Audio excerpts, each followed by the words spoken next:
Welcome to day 6 of Python series. ఈరోజు మనం loops గురించి తెలుసుకుందాం.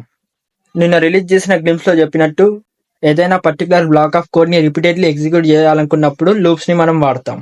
వైల్ లూప్, ఇక్కడున్న వైల్ లూప్కి సింటాక్స్ చూస్తే వైల్ కండిషన్, ఆ కండిషన్ ట్రూ అయితే లోపల ఉన్న కోడ్ ఎగ్జిక్యూట్ అవుతుంది.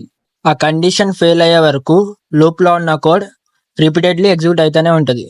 వైల్ లూప్కి ఇక్కడున్న ఎగ్జాంపుల్ చూస్తే num = 1, while num <= 5, print num + 1.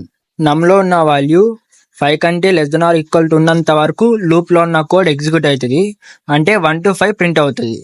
ఇంకొక ఎగ్జాంపుల్ చూస్తే వైల్ లూప్ యూజ్ చేసుకొని 1 to 10 నంబర్స్ సమ్ కంప్యూట్ చేసి ప్రింట్ చేస్తున్నాం. ఫర్ లూప్, ఇది సీక్వెన్స్ పైన ఐటరేట్ అవ్వడానికి యూజ్ చేస్తాం. సీక్వెన్స్ అంటే list, tuple, string etcetera. List, tuple గురించి మనం తర్వాత మాట్లాడుకుందాం. ఇక్కడ సింటాక్స్ చూస్తే ఫర్ ఐటమ్ ఇన్ సీక్వెన్స్, అంటే సీక్వెన్స్ లో ఉన్న ప్రతి ఒక్క ఐటమ్ మీద ఏదైనా ఒక లాజిక్ ఇంప్లిమెంట్ అయ్యేటట్టు ఫర్ లూప్ లోపల కోడ్ రాస్తాం. ఫర్ లూప్ కి ఒక ఎగ్జాంపుల్ చూస్తే ఫర్ నమ్ ఇన్ రేంజ్ 1 to 6 ప్రింట్ నమ్. రేంజ్ అనే ఫంక్షన్ 1 to 5 నంబర్స్ జనరేట్ చేస్తుంది, 6 ఎక్స్క్లూడెడ్. జనరేట్ అయిన నంబర్స్ ని మళ్ళీ ప్రింట్ చేస్తున్నా. క్వశ్చన్స్ రెడీ, నోట్స్ చదివి క్వశ్చన్స్ ని ప్రాక్టీస్ చేయండి.